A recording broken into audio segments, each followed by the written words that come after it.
কিছু মানুষের অবহেলার দরুন আমাদের এই অবস্থা আজকে। আমরা চাইবো একটি উন্নয়নশীল বাংলাদেশ গড়তে, যারই ধারাবাহিকতায় আমরা এই আন্দোলনগুলো করেছিলাম। ইন্টারিম সরকারের প্রতি আমাদের আহ্বান থাকবে, আপনারা স্লো কাজ না করে যে কাজগুলো করার দরকার, আমাদের যেসব ভাইরা আহত হয়েছে তাদেরকে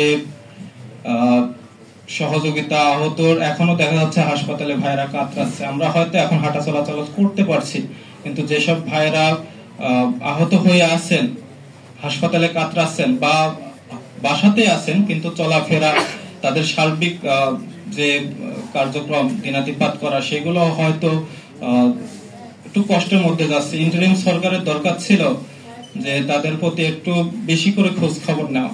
আর আহত শহীদ ভাইদের তো বলাই নেই, তাদের তো দুঃখের শেষ নেই তাদের পিতামাতার। তো আমার আশা থাকবে সুন্দর বাংলাদেশ গড়তে ইন্টারিম সরকারের সচিবালয় থেকে শুরু করে প্রশাসনের পর্যন্ত যতটুকু আমল সংস্কার করা প্রয়োজন তারা সংস্কার করবেন ইনশাল্লাহ।